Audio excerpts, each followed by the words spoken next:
नमस्कार दोस्तों, टीम आयाम के यूट्यूब चैनल पर आपका स्वागत है।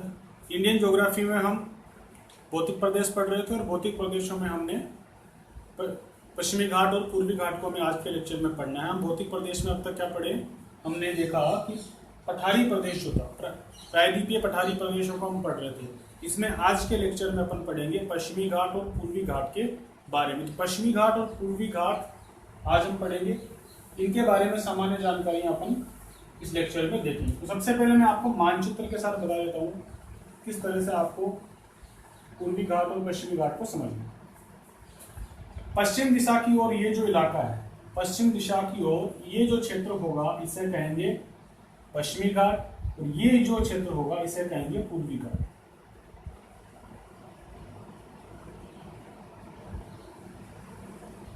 इस क्षेत्र को अपन क्या कहेंगे, पश्चिमी घाट। देखो ये जगह मैंने छोड़ी है, इसका मतलब है कि ये तटीय क्षेत्र है। ये अपन अगले जो चैप्टर आएगा उसमें पढ़ेंगे। तट से थोड़ा सा अंदर की तरफ ये जो घाट है इसे कहेंगे पश्चिमी घाट, और ये जो इलाका होगा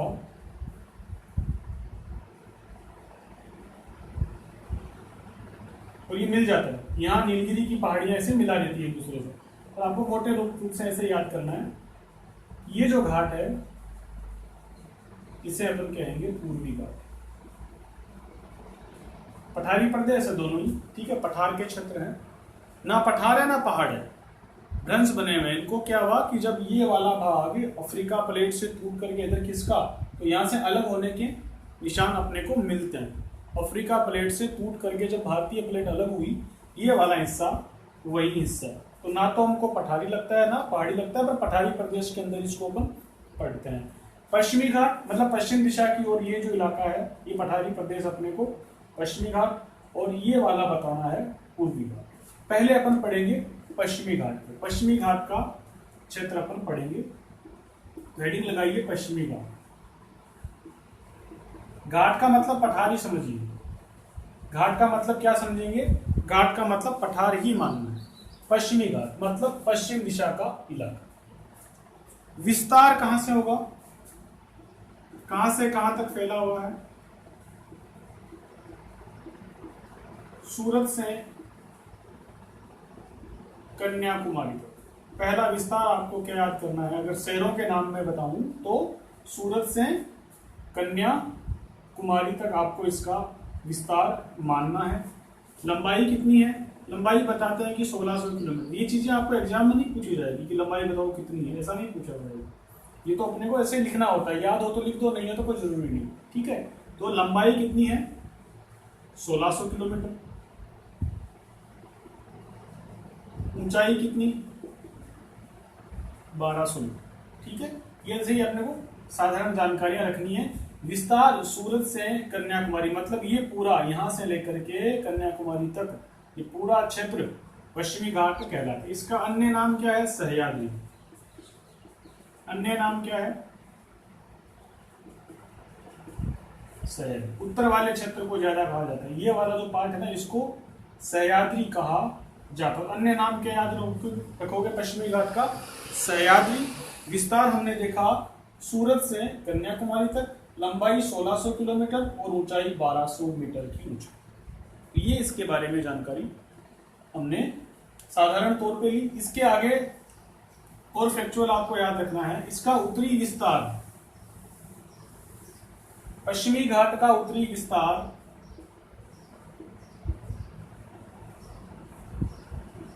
पश्चिमी घाट का उत्तरी विस्तार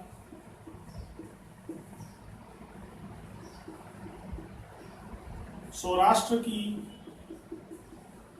गिर पहाड़ियों में मिलता है। गिर पहाड़ियां गिर क्षेत्र में मिलता है। गुजरात का जो सौराष्ट्र का इलाका है, गुजरात में यहाँ का ये जो इलाका है ये भी इसी का एक हिस्सा माना जाता है। तो उत्तरी विस्तार उत्तर की दिशा में है, उत्तरी विस्तार सौराष्ट्र की गिर पहाड़ियों में मिलता है। इसे भी एक फैक्चुअल ज्ञान के रूप में आप रखेंगे। पश्चिमी घाट हम पढ़ रहे हैं, विस्तार हमने देखा, इसके बाद ये वाली बात पढ़ी अब यहाँ से सवाल कौन से पूछे जाते हैं? यहाँ से सवाल कम पूछा जाएगा, ऐसा नहीं पूछेगा ये बताओ कहाँ से कहाँ तक विस्तार, नहीं। इस वाले टॉपिक से एग्जाम में सवाल कौन सा पूछा जाएगा? पश्चिमी घाट के 4-5 दर्रे हैं, उन दर्रों से सवाल पूछा जाएगा। हमने पहले भी हिमालय प्रदेश के दर्रे पढ़े थे, हिमालय क्षेत्र में कौन कौन से दर्रे थे उनको देखा था। इसमें अपने को पश्चिमी घाट के मुख्य मुख्य दर्रों को पढ़ना है। 4-5 दर्रे हैं, उन्हें याद रखना है, किसने किसको मिलाता है या फिर कौन से राज्य में वो स्थित है, इसे अपने को याद रखना है। तो यहाँ से सवाल बनने के चांसेस जो होंगे उनको मैं अब लिखा रहा हूँ। इस पश्चिमी घाट के मुख्य दर्रे, पश्चिमी घाट के मुख्य दर्रे अपने को याद रखने हैं।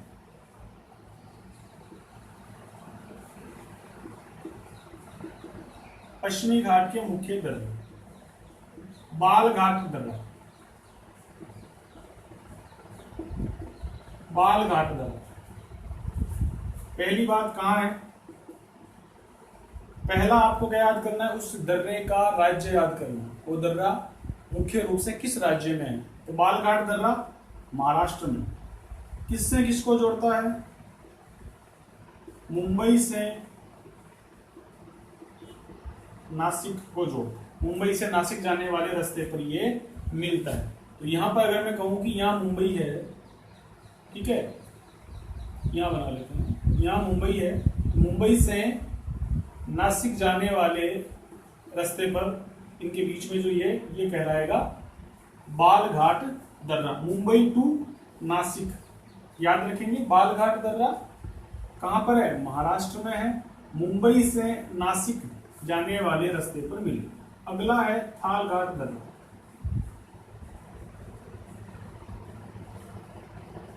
ये भी कहां पर है? महाराष्ट्र में। बालघाट दर्रा भी महाराष्ट्र में, थालघाट दर्रा भी कहां मिलेगा? महाराष्ट्र में। ये कहां से कहां तक जोड़ेगा? मुंबई से नागपुर के जाने वाले रास्ते पर। मुंबई से नागपुर, यहां से ये नागपुर, ठीक है। तो ये मुंबई से नासिक वाला दर्रा बालघाट दर्रा। याद कैसे करना है अभी मैं बताऊंगा आपको। थालघाट दर्रा ये भी कहां पर है? महाराष्ट्र। ये तो खुद को याद रखना पड़ेगा। मुंबई से नागपुर जाने वाले रास्ते पर ये 2 दर्रे। अब तीसरा दर्रा एक और है, बोरघाट दर्रा। बोरघाट दर्रा, बोरघाट दर्रा ये भी कहां में है? महाराष्ट्र में। ये किससे किसको जोड़ेगा? ये भी मुंबई से जाएगा, मुंबई से पुणे की तरफ, मतलब इस तरफ, यहां पर पुणे, मुंबई से पुणे। तो महाराष्ट्र से आपको 3 लाइनें निकालनी है, 3 दर्रों की लाइनें आपको निकालनी है। मानचित्र के अंदर याद रखने के लिए क्या करोगे? महाराष्ट्र से, मुंबई से 3 लाइनें निकालनी। एक लाइन इधर निकाली, ये बालघाट दर्रे की। दूसरी लंबी लाइन निकाल लिए, ये जाएगा नागपुर की तरफ, और ये यहां से रास्ता निकलता है उसे कहेंगे बोरघाट दर्रा, और ये आएगा पुणे की तरफ। पहला दर्रा कौन सा? बालघाट दर्रा। कैसे याद करें? हमको देखो थोड़ा सा अगर साइन मिल जाए, थोड़ा सा भी अगर अपने को हेल्प मिल जाए तो अपने को एमसीक्यू वाले सवालों को करने में बहुत आसानी है। हल्का सा भी सपोर्ट मिल जाए किसी ट्रिक के रूप में, चाहे किसी भी तरीके से अपन बनाकर याद कर ले, तो एमसीक्यू में 4 में से 1 उत्तर ढूंढना होता है, काम आसान हो जाता है। यहां क्या करना है? दर्रे का नाम है बालघाट दर्रा। जोड़ेगा किसको? मुंबई से नासिक। अब इसको थोड़ा सा अपन बायोलॉजी के रूप में लेते हैं। बाल, मुंबई से मुंह याद होगा, और नासिक से नाक। शरीर के तीनों अंगों के नाम एक लाइन में रखने हैं, मतलब एक साथ रखने हैं। बाल, मुंह और नाक, ये तीनों। अगर यहां से ट्रिक बन गई, ट्रिक भी नहीं है, जुगाड़ बोलते हैं इसको। इस तरह का जुगाड़ अपने दिमाग में हल्का सा भी फिट हुआ है तो कभी भी अगर एग्जाम में सवाल आए, अगर कंफ्यूजन क्रिएट हो अपने मस्तिष्क में, लगे कि यार हो सकता है इसका भी हो जाए, हो सकता है ये इसका हो, ऐसी कभी स्थिति उत्पन्न हो जाए, तब अपन ऐसे तिकड़मबाजी करके तुक्के लगा के या फिर कोई जुगाड़ करके सवालों को याद रख सकते हैं। थोड़ा फनी हो सकता है, बालघाट, मुंह, नाक क्या है, पर अपने को तो याद करना है। अपना मेन मकसद क्या है? याद होना चाहिए। बालघाट दर्रा मुंबई से नासिक। बाल, मुंह और नाक तीनों शरीर के हिस्से हैं और तीनों को एक साथ रखना है। मतलब बालघाट दर्रा जहां भी आएगा वहां मुंह और नाक अपने को याद रखना है। तो तीनों को साथ रखेंगे, मतलब बालघाट दर्रे से अपने को कभी कोई दिक्कत नहीं होगी। बालघाट दर्रे का तो 100% याद रहेगा कि बाल, मुंह और नाक इनको एक साथ रखना है, मतलब ये तीनों नाम एक साथ आएंगे, गलत नहीं होगा। इसके बाद बचेगा, अब ये दोनों अलग हो जाएंगे, ये भी अपने को याद रहेंगे। देखो फिर आया नाक, ये भी नाक वाले से जोड़ सकते हैं ना, ऊपर की तरफ ही तो है। तो ये थालघाट दर्रा जो है मुंबई से नागपुर की ओर थालघाट दर्रा जाएगा, दो को तो याद करना पड़ेगा। और अंतिम बचा भोरघाट दर्रा, ये पुणे की ओर। ठीक है, मानचित्र में याद रखोगे, नागपुर देखो सबसे ऊपर हो गया, इधर नासिक यहाँ हो गया, मुंबई यहाँ पर, पुणे इधर। अगर आपसे ऐसे सवाल पूछे जाते हैं ना, शहरों को उत्तर से दक्षिण व्यवस्थित करो, तो इस क्रम में भी आपको याद हो जाएगा। देखो मुंह और नाक वगैरह किधर होते हैं, ऊपर की तरफ होते हैं। मुंह नाक ये किधर होते हैं, ऊपर होते हैं ना, तो इनको ऊपर रखेंगे। नागपुर, नासिक और मुंबई इनको ऊपर रखेंगे। पुणे अक्षांशों में नीचे की तरफ आएगा, मतलब दक्षिण दिशा की तरफ आएगा। ऐसे तिकड़मबाजी से भी सवाल याद रखे जा सकते हैं। तो आप ये आपके साइड क्लियर हो गए मेरे हिसाब से। बालघाट दर्रा महाराष्ट्र में, मुंबई से नासिक को जोड़ता है। थालघाट दर्रा ये भी महाराष्ट्र में है, मुंबई से नासिक को जोड़ता है। और भोरघाट दर्रा ये मुंबई से पुणे को जोड़ता है। एक और दर्रा आएगा, मतलब अब आगे दक्षिण भारत की तरफ चलेंगे, पालघाट दर्रा।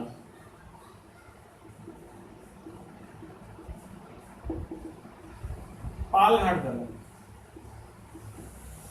ये कोच्चि से कोयम्बटूर को जोड़ता है। कोच्चि से कोयम्बटूर को जोड़ता है। कोच्चि से कोयम्बटूर दक्षिण भारत में आएगा। कोच्चि से कोयम्बटूर, यहाँ कोच्चि या कोयम्बटूर, ये कोच्चि से कोयम्बटूर को जोड़ता है। कहाँ स्थित है? केरल में स्थित है। राज्य कौन सा होगा? केरल। इसके बारे में विशेष बात क्या है? ये नीलगिरी और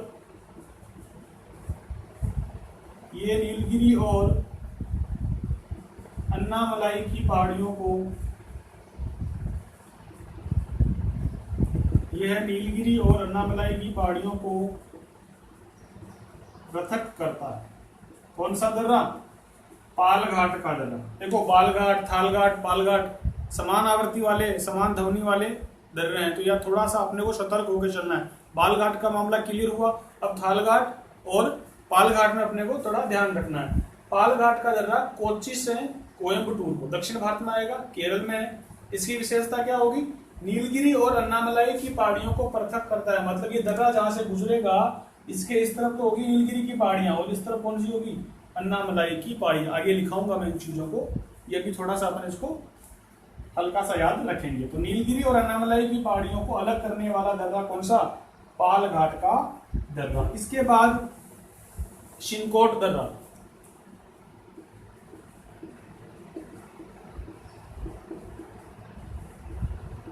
शिनकोट दर्रा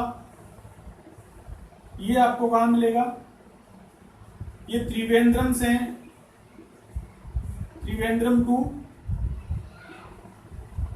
मदुरै के लिए, मतलब केरल से तमिलनाडु के लिए, जिसमें दोनों स्टेट याद रखना है, केरल भी है और तमिलनाडु। आप केरल मुख्य रूप से याद रखेंगे। केरल से तमिलनाडु जाने के लिए ये दर्रा काम में आता है। शिनकोट का दर्रा, त्रिवेंद्रम से मदुरै के लिए शिनकोट का दर्रा याद रखेंगे। ये इतना इंपॉर्टेंट नहीं है, और राज्य से संबंध बताने के लिए या फिर कौन से घाट में है, इस तरीके से पूछ लिया जाता है। पश्चिमी घाट के पढ़ रहे हैं। एक और याद करो, कालागूंड दर्रा। हालांकि पहले लिखाना था मुझे, पर यहां लिखा रहे हैं कालागूंड दर्रा। इसको बरगांजा घाट बोलते हैं, बरगांजा घाट भी बोलते हैं। कहां पर है? गोवा में। कालागूंड दर्रा आपसे पूछ ले, दर्रे के साथ में उसके राज्यों के बारे में सवाल पूछा जाता है। दर्रा लिखा, कौन से राज्य में? इधर दर्रा लिखा, ये कौन से राज्य में? मिलान करने वाले सवालों के रूप में भी यहां से पूछा जाता है। तो कालागूंड दर्रा गोवा के अंदर है, इसे बरगांजा घाट भी कहते हैं। शिनकोट का दर्रा केरल में है। त्रिवेंद्रम से मदुरै जाने के लिए यहां से रास्ता गुजरता है। ये हमने मुख्य मुख्य दर्रे पढ़े पश्चिमी घाट की। यहां से सवाल आने के चांसेस ज्यादा है, तो इन 6 दर्रों को आप अच्छे से याद करोगे। बालघाट का दर्रा, थालघाट का दर्रा, भोरघाट का दर्रा, शिनकोट दर्रा और काला घूट दर्रा और पाल घाट का दर्रा, इन 6 दर्रों को पश्चिमी घाट के दर्रों के रूप में आप अच्छे से याद करोगे। ये दर्रे आपको इस तरह से याद, एक और दर्रा है, लिख लीजिए, मरीन दर्रा। जोड़ता किससे किसको मुझे नहीं पता, पर मुझे इतना पता है कि मरीन दर्रा ये तमिलनाडु में, दर्रे के रूप में सिर्फ याद रखें इसको। मरीन दर्रा कहां पर मिलेगा? तमिलनाडु में मिलेगा। तो दर्रों का नाम लिख करके उनका राज्य अगर पूछा जाए तब आप इन्हें सीधा सीधा याद रखोगे, यहां से सवाल आने के चांसेस हमेशा रहते हैं। इस तरह से अपन ने दर्रे कंप्लीट किए। आगे की तरफ चलते हैं, अगली विशेषता देखते हैं पश्चिमी घाट। और क्या विशेषताएं हैं पश्चिमी घाट की? पश्चिमी घाट पूर्वी घाट की तुलना में ऊंचा है, पूर्वी घाट की तुलना में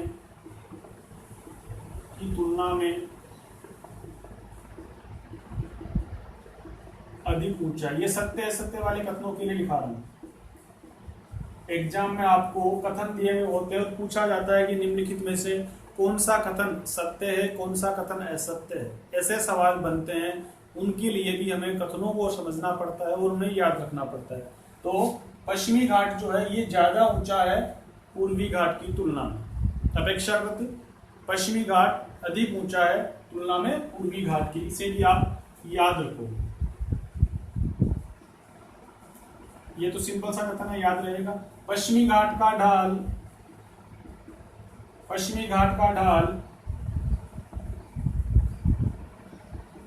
अरब सागर की ओर, पश्चिमी घाट का ढाल अरब सागर की ओर है, पश्चिमी घाट का ढाल अरब सागर की ओर है। ये वाली 2 कथन आपको याद रखने हैं। कौन सा? पश्चिमी घाट पूर्वी घाट की तुलना में ज्यादा ऊंचा है और इसका ढाल किस तरफ है? अरब सागर। ये वाला इलाका, पानी का जो क्षेत्र है अरब सागर, याद रहेगा। इसके आगे बढ़ते, इसको सह्याद्री भी कहते हैं, हमें पता है। पश्चिमी घाट वह पूर्वी घाट को, ये पश्चिमी घाट और ये पूर्वी घाट, ठीक है, इन्हें मिलाने वाली जो यहां ये मिक्स हो जाते हैं, यहां ये क्या हो जाते हैं? एक दूसरे से मिल जाते। यहां तो गैप लग रहा है आपको, पर वास्तविक रूप से देखा जाए ना, ये पहाड़ियां और ये पहाड़ियां, यहां पर ये पश्चिमी घाट, ये पूर्वी घाट, दोनों एक दूसरे से मिक्स हो जाते हैं, एक दूसरे से मिल जाते हैं। तो पश्चिमी घाट में पूर्वी घाट को दक्षिण भारत में मिलाने वाली पहाड़ियां हैं। कौन सी पहाड़ियां हैं? नीलगिरी की पहाड़ियां, नीलगिरी की पहाड़ियां। नीलगिरी की पहाड़ियां पश्चिमी घाट और पूर्वी घाट दोनों को दक्षिण दिशा में एक दूसरे से मिला देती है। मतलब इधर से ये पश्चिमी घाट और ये पूर्वी घाट, यहाँ जो मिलान हुआ, इस जगह जो पहाड़ियां एक दूसरे से इन्हें मिला देती है, उन्हें कहते हैं नीलगिरी की पहाड़ियां। तो नीलगिरी की पहाड़ियों की विशेषता क्या हो गई? ये पश्चिमी घाट और पूर्वी घाट को मिलाती है। यहाँ थोड़ा अपन इसको याद रखेंगे। इसके बाद बात करते हैं अब इसकी जो पर्वत श्रेणियां यहाँ की, इस क्षेत्र की पर्वतमालाएं है ना, पर्वत चोटियां, थोड़ा उनके बारे में भी, हम पठारी क्षेत्र में भी पर्वत चोटियां होती है, उन्हें भी याद रखेंगे। उत्तरी क्षेत्र मतलब महाराष्ट्र का क्षेत्र,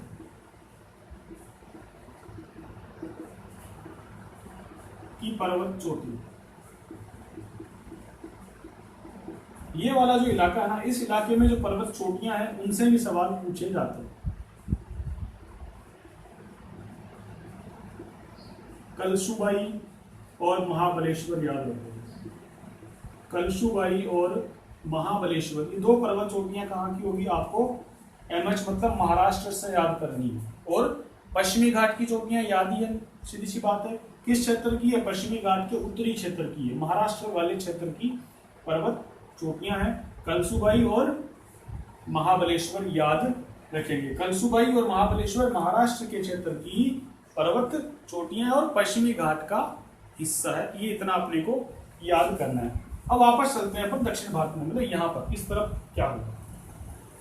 यहाँ पर मिलेगी अपने को नीलगिरी की पहाड़ी। यही पढ़ लेते हैं। मैं सोच रहा कि इनको पहाड़ियों के साथ पढ़ो, पर अपने को इस भाग में मिली है तो इसी भाग में अपन इसको पढ़ लेते हैं। नीलगिरी पहाड़ी,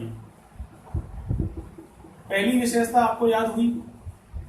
इनकी सबसे बड़ी विशेषता क्या है? पश्चिमी घाट और पूर्वी घाट को मिलाती है। नीलगिरी की पहाड़ियां पश्चिमी घाट और पूर्वी घाट को एक दूसरे से मिलाने का काम करती है। पहली विशेषता पहले लिखी हुई है, उसको दोबारा आया इसी के साथ में लिख लीजिए। फिर इसमें क्या करेंगे अपन, राज्य कौन से हैं इनके? तीनों राज्यों में, तीनों राज्यों में कौन कौन से? कर्नाटक, केरल और तमिलनाडु। महत्वपूर्ण हिस्सा किसमें है? तमिलनाडु में है। पर राज्य अगर आपसे पूछे तो तीनों ही राज्यों में, कर्नाटक में भी है, केरल में भी है और तमिलनाडु, यहां तक फैली हुई है। ठीक है, तो कर्नाटक, केरल और तमिलनाडु तीनों ही राज्यों में नीलगिरी की पहाड़ियां हैं। विशेषता इनकी याद हुई, पश्चिमी घाट को पूर्वी घाट से मिलाने का काम करती है। इसके बाद इसकी विशेषता देखें,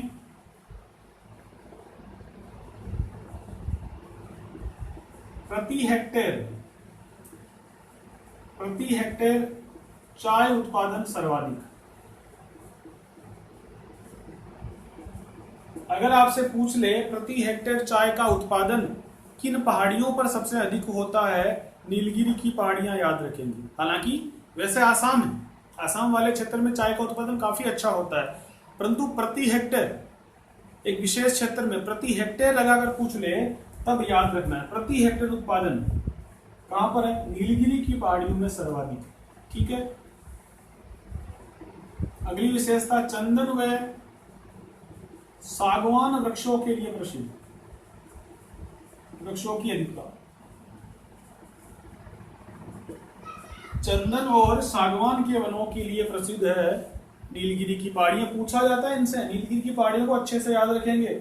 किस इलाके में है? दक्षिण भारत में। राज्य कौन कौन से हैं? कर्नाटक, केरल और तमिलनाडु।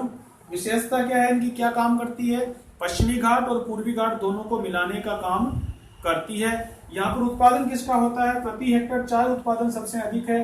चंदन के और सागवान के वन यहाँ पर पाए जाते हैं। टोडा जनजाति यहाँ पाई जाती है।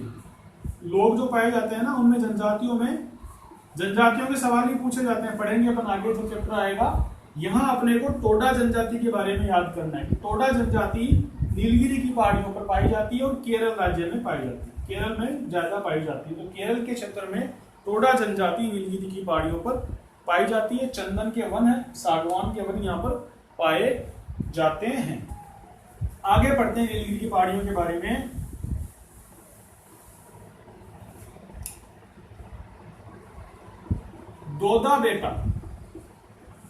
दोदा बेटा ये नीलगिरी की सबसे ऊंची चोटी है। नीलगिरी की सबसे ऊंची चोटी, नीलगिरी की सबसे ऊंची चोटी कौन सी है? दोदा बेटा है, याद रखोगे। दोदा बेटा चोटी कहां मिलेगी आपको? नीलगिरी में मिलेगी, याद रखिएगा। इसके बाद ऊटी सुना होगा आपने। ऊटी जो है पर्यटन स्थल है। ऊटी पर्यटन स्थल कहाँ है? तमिलनाडु में है। और कहाँ होगा? नीलगिरी की पहाड़ियों में। जब आपसे कुल्लू मनाली पूछा जाएगा, हिमाचल प्रदेश के शिमला वाले, वो हमने पर्यटक स्थल पढ़े थे, उनके साथ वाले सवाल में हो सकता है 2 वहां से दे दे, एक ऊटी के बारे में दे दे और उनका राज्य पूछ ले या उनका क्षेत्र पूछ ले। ऊटी कहाँ होगा? तमिलनाडु में। पहाड़ियां कौन सी? नीलगिरी की पहाड़ियां। एक आपने कोडाई कनाल भी सुना होगा।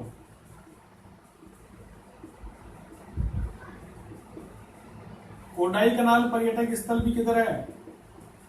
ये भी आपको तमिलनाडु में मिलेगा। कोडाई कनाल पर्यटक स्थल भी कहां मिलेगा? तमिलनाडु में मिलेगा। ऊटी ये भी तमिलनाडु में मिलेगा। दोनों को याद रखिए। मैं उन सवालों पर ज्यादा फोकस कर रहा हूं जो एग्जाम में पूछे जाते हैं या पूछे जाने की संभावना ज्यादा है। ऊटी और कोडाई कनाल दोनों पर्यटक स्थलों को उनके राज्यों से मिलान करने वाले सवाल के रूप से पूछा जा सकता है। दोनों का याद रखिएगा। तमिलनाडु, नीलगिरी की पहाड़ियां याद रखिएगा। दोदा बेटा ऊंची चोटी है, कहाँ पाई जाती है? नीलगिरी की, नीलगिरी की पहाड़ियों की सबसे ऊंची चोटी है। अगला एक और इसकी विशेषता, पाल घाट का दर्रा नीलगिरी की पहाड़ियों को अन्नामलाई पहाड़ियों से अलग करता है। मतलब इनके दक्षिण में, नीलगिरी के दक्षिण में, नीलगिरी के दक्षिण में अन्नामलाई की पहाड़ियां हैं। नीलगिरी के दक्षिण में अन्नामलाई की पहाड़ियां है। नीलगिरी, जैसे मानो यहां पर नीलगिरी और ये पालघाट दर्रा और यहां पर अन्नामलाई, इन दोनों को अलग कौन करता है? पालघाट का दर्रा। लिख लीजिए, पालघाट का दर्रा इन दोनों को अलग करता है। पालघाट का दर्रा नीलगिरी और अन्नामलाई की पहाड़ियों को अलग करता है, ये अपने को याद रखना है। तो नीलगिरी की पहाड़ियों में ये वाली बातें हुई, और अन्नामलाई की पहाड़ियों के बाद में कौन सी पहाड़ी आएगी? कार्डोमम पहाड़ी। नीलगिरी की देखो 3 पहाड़ियां मिलेगी ना अपने को, यहां से नीलगिरी, पालघाट का दर्रा, फिर अन्नामलाई मिलेगी, फिर मिलेगी अपने को कार्डोमम पहाड़ी, फिर मिलेगी कार्डोमम पहाड़ी। आगे पढ़ाऊंगा इन चीजों को, पहाड़ियां पढ़ाऊंगा तो वापस एक बार इनको अपन देखेंगे।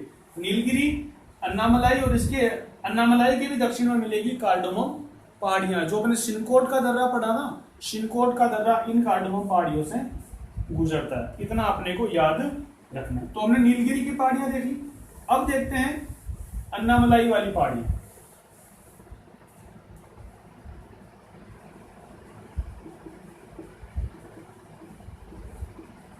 अन्नामलाई पहाड़ी,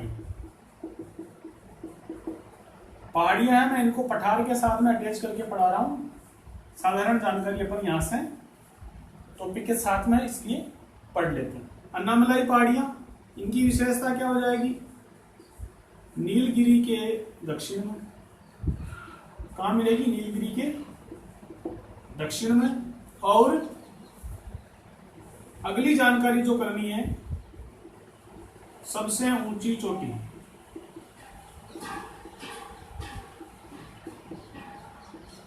अन्नाई मुड़ी 2695 मीटर ऊंची है अन्नाई मुड़ी, और ये दक्षिण भारत की सबसे ऊंची चोटी है। अन्नाई मुड़ी दक्षिण भारत की सबसे ऊंची चोटी है।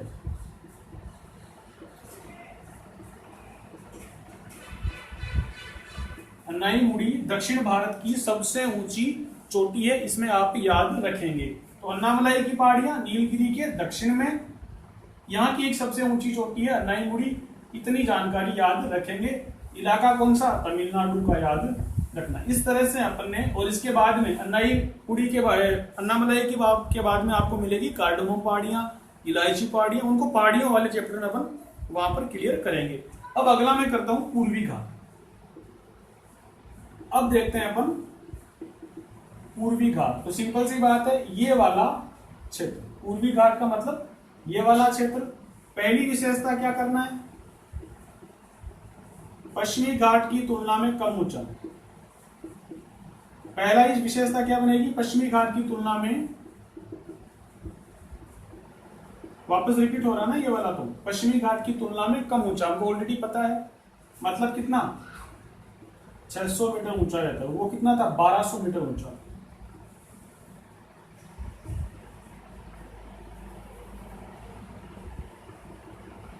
लगातार न होकर क्रमिक रूप से विभाजित,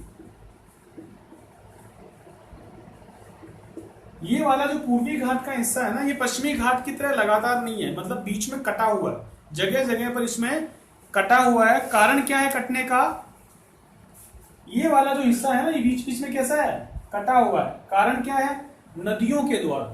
नदियां अपना पानी लेकर इधर से आती है ना पूर्वी घाट में, बंगाल की खाड़ी में गिरने के लिए, तो वो नदियां इसमें विभाजन करती रहती है। इसलिए आप याद रखोगे क्रमिक रूप से कैसा है? विभाजित है।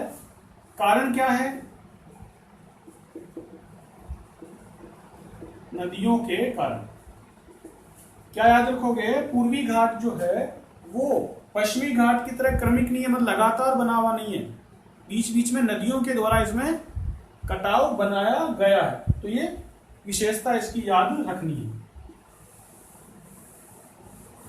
विस्तार कहां से कहां तक करोगे? पूर्वी घाट का विस्तार कहां से कहां तक होगा? महानदी बेसिन से नीलगिरी तक, क्योंकि नीलगिरी ही है अंत में, इधर नीलगिरी तक। ये यहां से महानदी बेसिन, ठीक है, इस महानदी बेसिन से यहाँ नीलगिरी की पहाड़ियों तक ये जो इलाका होगा, ये भाग जो है ये पूर्वी घाट कहलाता है। नीलगिरी क्यों? क्योंकि नीलगिरी है जो पश्चिमी घाट और पूर्वी घाट को एक साथ लाती है। यहां तक आपको याद हुआ। विस्तार हमने देखा महानदी बेसिन से नीलगिरी की पहाड़ियों तक, पश्चिमी घाट की तुलना में कम ऊंचाई, यहां से ज्यादा फ्रैक्चर नहीं है, घाट दर्रे वगैरह आपको यहाँ पर नहीं मिलेंगे। यहां से एक दो चीज और याद करनी है, वो है कि यहाँ की चोटियां कौन कौन सी। पूर्वी घाट की पहले इसको भाग देख लेते हैं, उत्तरी भाग, क्योंकि देख मैंने कहा ना कि ये कैसा है, बीच बीच में विभाजित है। उत्तरी भाग को बोलते हैं उत्तरी सरकार, उत्तरी भाग को बोलते हैं उत्तरी सरकार। उत्तरी भाग जो है ना उनको बोलते हैं इसका उत्तरी सरकार।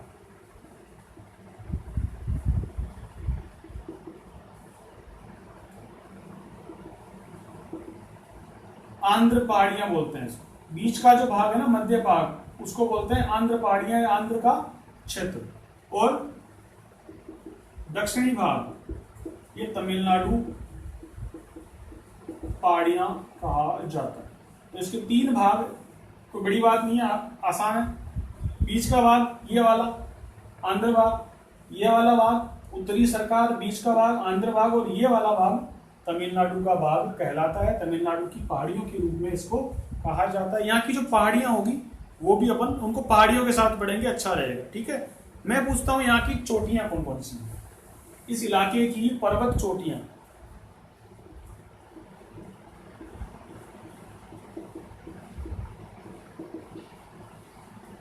पर्वत चोटियां, अरायोकोंडा, अरायोकोंडा आंध्र प्रदेश की है, ठीक है। फिर आएगा तिमाईगिरी, ये ओडिशा में। महेंद्रगिरी ये भी ओडिशा में है, ये भी कहाँ है? ओडिशा में। ये इसकी पर्वत चोटियां, ऊंची पर्वत चोटियां हैं। जो नए सर्वेक्षण है वो तिमाईगिरी को सबसे ऊंची चोटी बताते हैं, किंतु कुछ किताबें आपको अरायोकोंडा भी बताएगी।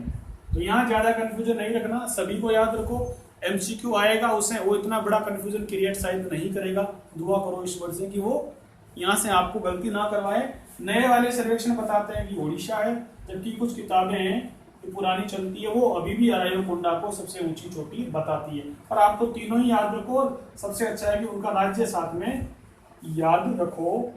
ये बात हुई पूर्वी घाट की के बारे में। पूर्वी घाट के बारे में ज्यादा कुछ नहीं है, मिलता कहाँ है? नीलगिरी की पहाड़ियां, वो अपने ऑलरेडी पढ़ ली। तीन भागों में विभाजित मान लिया हमने, उत्तरी सरकार, आंध्र की पहाड़ियां और तमिलनाडु की पहाड़ियां। इसकी ऊंचाई पश्चिमी घाट की तुलना में कम है, ये बात आपको अच्छे से याद रखनी है। इस प्रकार से अपन ने अभी पश्चिमी घाट और पूर्वी घाट के बारे में बातचीत की। अगले लेक्चर में अपन पहाड़ियों के बारे में, पर्वत श्रृंखलाओं के बारे में बात करेंगे। यहाँ की जो पर्वत श्रृंखलाएं हैं ना, पूर्वी घाट की पर्वत कुछ चोटियां मिलेगी, पर्वत श्रृंखलाएं मिलेगी, पहाड़ियां मिलेगी, और पश्चिमी घाट की भी कुछ मिलेगी इधर, और उन सबको पहाड़ियों के सेक्शन में अपन पढ़ेंगे ताकि अच्छे से अपने को याद रह पाए। तो इस तरह से पश्चिमी घाट और पूर्वी घाट के बारे में अपन ने पढ़ा। आगे की बातें अगले लेक्चर में पढ़ेंगे। आप सभी को ऑल द बेस्ट।